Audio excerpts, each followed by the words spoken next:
Brothers వివాహాలు మరియు పండుగ వేడుకలకు సరికొత్త డిజైన్స్ తో అద్భుతమైన కలెక్షన్. హరీష్ గారు నమస్తే అండి, బాగున్నారా? రెండోసారి నమస్తే అండి మీకు. సో నమస్తే. ఓకే, సో హరిత హరీష్ పక్కన పేర్లు విన్నాం, ఇప్పుడు లైవ్ లో చూసాం. ఏంటి మిస్సింగ్ ఫ్యాక్టర్ ఏదో ఉంటది కదా, ఏంటి వచ్చినట్టు ఏం చేశారు మీ వైఫ్ దగ్గరికి? చెప్పాక కౌగులించుకున్నా, గట్టిగా ఇలా కౌగులించు, చేతి ఎప్పుడుతున్నా కూడా కౌగులించుకుని అర్థం చేసుకోమన్న ఫీలింగ్ అంతే.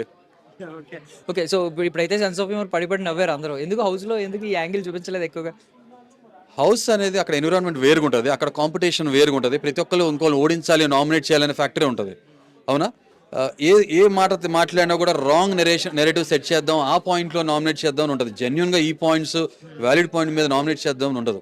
అరే నువ్వు డోర్ తీసి లోపల పైన కింద చూసావు కూడా నామినేట్ చేశారు, నువ్వు వెళ్తుంటే నాతో మాట్లాడలేదు, నువ్వు నాతో ర్యాపో లేదని మాట్లాడి ఇలాంటి పుల్కారిజమ్స్తో నామినేట్ చేస్తారు. అంటే ఎదుటి ఎలాగో ఓడించాలి. సో ఇలా ఉన్న వాతావరణంలో అక్కడ ఏంటి కాంపిటీషన్ కాబట్టి ఆ హ్యూమర్ అనే ఎలిమెంట్ ఇనీషియల్గా ట్రై చేశాను. కానీ చూసారు కదా మీరు, ఒక క్యారెక్టర్ అసాసినేషన్ వరకు వెళ్ళిపోతుంటే ఎవరి దేవుడా ఇలా కాదురా బాబు, నవ్వుతే నవ్వుల పాలు అయిపోతున్నాం, ఇందాక మీకు చెప్పాను కదా. సో నార్మల్ పాలే ఇష్టం లేదు, నవ్వుల పాలు నేను యాక్సెప్ట్ చేయను కాబట్టి నాలో ఆ శివుడు యాంగిల్ మాత్రమే చూపించా తప్ప ఈ కృష్ణలీలలో ఇవన్నీ ఎక్కువ చూపించడానికి స్కోప్ దొరకలేదు. ఆ రెడ్ ఫ్లవర్ ఎఫెక్ట్ కూడా ఉందా దీని వెనక? అరే ఆబ్వియస్గా నేను నిజంగా అనుంటే నేను ఇంత బాధపడేవాడు కాదు. ఎవరో ఏదో మాట్లాడుతుంటే నీ ట్రాన్స్లేటర్ కొరియర్ బాయ్లా పనిచేయడం వల్ల అది ప్రాబ్లం అయిపోయింది. సో ఇప్పుడు హెయిర్ అయితే గ్రో అవుతుంది. నిజంగానే ఎవ్రీ వీక్ చేసుకునేవారంటే ఖచ్చితంగా గుండు కోసం ఉన్న రోజులు గుండు ఉండాలని చెప్పారు కదా? అంటే అలా అని కాదు. యాక్చువల్ నాకు ఏం చెప్పారంటే అగ్ని పరీక్షలో చేసిన తర్వాత షో ఫార్మాట్ కంటిన్యూటీ కనబడాలి కాబట్టి మళ్ళీ ఫైనల్ ఎపిసోడ్ అప్పుడు మళ్ళీ ఇంకోసారి చేయమన్నారు, క్లీన్గా స్క్రీన్ మీద కావాలని. దాని తర్వాత మళ్ళీ షోలో వచ్చినప్పుడు కంటిన్యూటీ ఉండాలి కదా, మళ్ళీ ఇంకోసారి చెప్పారు. పద్దగా చేస్తుంటే మా వైఫ్ ఏమో ఈయన బయోటిన్ లడ్డూలు అవన్నీ చేస్తుంటే వస్తుంది పీకుతున్నా చెకాకు వచ్చి పోతే పోయింది అనుకున్నా. కానీ లేదు, షో పట్ల నాకున్న అభిమానం ఏదైతే ఉందో. తర్వాత డైస్ మీద వచ్చినప్పుడు సార్ ఇలా కంటిన్యూ చేస్తారన్నట్టు సార్ అలా అనుకున్నారు. తప్పకుండా సార్, నేను మాట తప్పే మనిషిని కాదు, మెయింటైన్ చేయాలప్పుడు మెయింటైన్ చేస్తాను. కానీ నాకు ఆర్గనైజర్ చెప్పారు యూ కెన్ గ్రో అని, ఇట్స్ గ్రోయింగ్ అంతే. బజ్ ప్రోమో వచ్చింది, అందులో కూడా కంప్లీట్ గా కార్నర్ చేసిన ఒక మాట, నేను ఇదే కంటిన్యూ చేస్తుంటే మనీష్ ఎవరు హరీష్ ఎవరో తెలిసేది కాదు. సో కొంచెం మెయింటైన్ చేస్తే బాగుంటుందని హెయిర్ పెంచుతున్నాం మొదలు పెట్టారు. నెక్స్ట్ సో బేసికల్లీ మీరు స్ట్రాంగ్ కంటెస్టెంట్ అని ఫస్ట్ నుంచి ఉందే ఒపీనియన్. ఇప్పుడైతే బయటకు వచ్చారు, కానీ రీజన్స్ మేబీ వేరే అయి ఉండొచ్చు. మీకు ఏమన్నా కొంచెం ఈ ఎవిక్షన్ మీద ఏమన్నా డౌట్ ఏమన్నా ఉందా? కంప్లీట్ ప్రజల చేతుల్లోనే ఉందని ఫీల్ అవుతుంది. అది చెప్పలేను కాదు కదండి, నేను దేవుని కాదు కదా. డౌట్ ఉందా అని అడుగుతున్నా జస్ట్. డౌట్ అంటే చాలా మంది డౌట్ ఎక్స్ప్రెస్ చేస్తున్నారు. బట్ నాకు ఒక ఫార్మాట్ ఇచ్చిన ఒక షో ఏదైతే ఉందో, నేను బాగున్నప్పుడు దాన్ని మెచ్చుకొని పొగిడేసేసి పైకి ఎత్తేసేసి తర్వాత నేను బయటకు వచ్చేసినాక దాన్ని తప్పంటాం అంత కరెక్ట్ కాదని నేను అనుకుంటా. కాబట్టి నిజాలు అనేది జనం చూసే వాళ్ళకి అర్థం అవుతుంటుంది. సో ఐ కెనాట్ సే ఏది రైట్ రాంగ్ అని నేను చెప్పలేను కదా, అంతే. అంటే గుడ్ థింగ్ ఏంటంటే మీరు అందరితో ఆర్గ్యూ చేస్తున్నారు, ఓకే. అంటే మేబీ ఆర్గ్యూ చేయడం ఓకే, బట్ ఈవెన్ దో అక్కడ నాగార్జున గారు ఉన్నా కూడా అదే ఆర్గ్యుమెంట్ కంటిన్యూ చేశారు కాబట్టి నాకు అక్కడ నచ్చింది. అంటే కొంతమంది ఎంతైనా హైరార్కీ పెరిగే కొద్దీ ఆగిపోతారు, మీరు అక్కడ ఆగలేదు. ఈవెన్ దో బిగ్ బాస్ మనిషి అయ్యి వచ్చినా అలాగే మాట్లాడేవారు. మేబీ కోట్లు ఆశిస్తానా మా తాతగారు, మా ఫాదరు జన్మనిచ్చిన సినిమా డైలాగ్ అంటారు కదా, ఇప్పుడు మారానుకో మా ఫాదర్ ఫీల్ అవుతారు కదా, చనిపోయిన మా తాతగారు ఫీల్ అవుతారు కదా. కాబట్టి మనకు మనలా ఉండాలి. దేవుడు వచ్చినా కూడా మనకి ఏదైనా చెప్పాలనుకున్నప్పుడు నేను కొండ బదులు కొట్టి చెప్పగలిగే ధైర్యం ఉండాలి. ఉపకారం తింటున్నాం కదా, బట్ ఏంటంటే విత్ డ్యూ రెస్పెక్ట్. నాగార్జున గారు అంటే ఆయన పెద్ద ఆయన కాబట్టి ఆయనకు ఇవ్వాల్సిన మర్యాద ఇస్తూ మనం చెప్పాల్సిన పాయింట్స్ పెట్టే విధానం మార్చుకుని పెట్టడం, అంతే సింపుల్. అదే చేస్తాను. సో పక్కన పెడితే మీకు తెలియదు అక్కడ గుండంకులను ఒక మాట అన్నారు, బయట చాలా చాలా చోట్ల చాలా మంది దాన్ని ట్రోల్ చేశారు, మీమ్ పేజెస్ అవి ఇవి. అండ్ ఈవెన్ దో బయటకు వచ్చిన తర్వాత బజ్లో కూడా రెడ్ ఫ్లవర్ ఇచ్చి, ఇది కొంచెం మీకు ఏమన్నా హ్యూమిలియేటింగ్ అనిపించిందండి? ఆబ్వియస్గా వాళ్ళకి అలా అర్థమైంది, అలా చేశారు. ఇంకో మాట చెప్తానండి, నేను తిరుపతిలో ఉండి మా ఫ్రెండ్ సర్వీస్ చేస్తూ వెంకటేశ్వర స్వామి సన్నిధం చరణాల దగ్గర ఉండి నాకు కాల్ చేసి ఈ బిగ్ బాస్ గురించి చెప్పారు. మరి నేను రిలీజియస్ పర్సన్ కాదు, బట్ ఆయన నమ్ముతున్నారు కదా.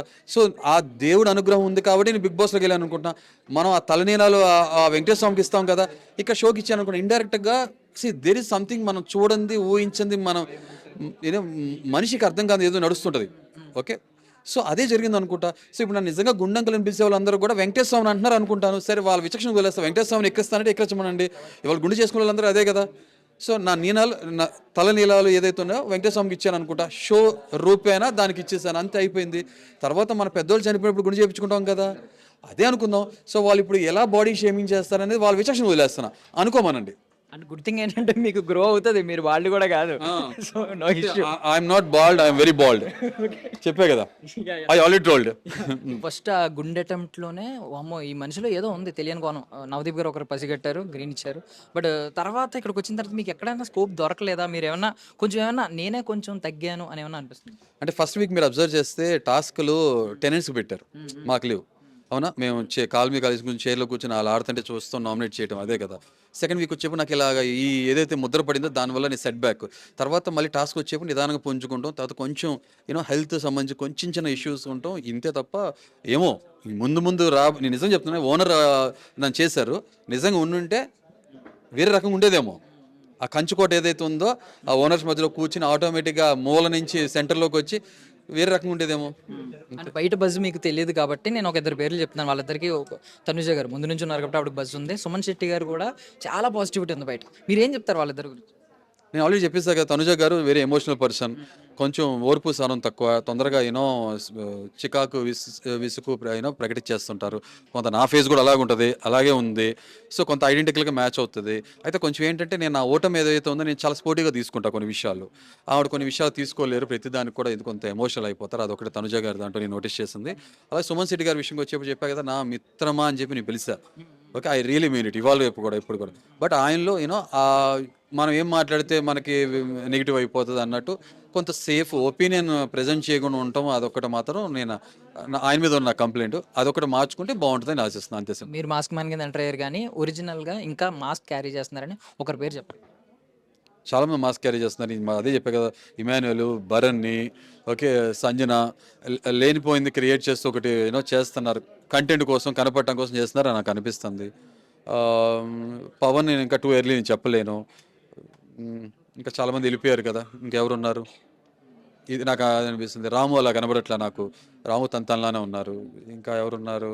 రీతు చూస్తున్నారు కదా, అది రీతు మరి అది మీకు కనపడేది నేను చూసేది, మరి అది ఎంతవరకు జెన్యూనో, అది ఎంతవరకు జెన్యూనో కరెక్టో అది తెలియదు. అంటే మరి బట్ ఏంటంటే ఒక రకమైన కంటెంట్ అయితే వస్తుంది కాబట్టి కంటెంట్ కోసం చేస్తున్నారు, లేకపోతే రియల్గా వాళ్ళ ఎమోషన్స్ నాకైతే ఐడియా లేదు. అంటే మన కామనర్స్ లో కూడా పవన్ అన్నాడు, కళ్యాణ్ ఉన్నాడు, డీమన్ పవన్ ఉన్నాడు, కళ్యాణ్ ఉన్నాడు.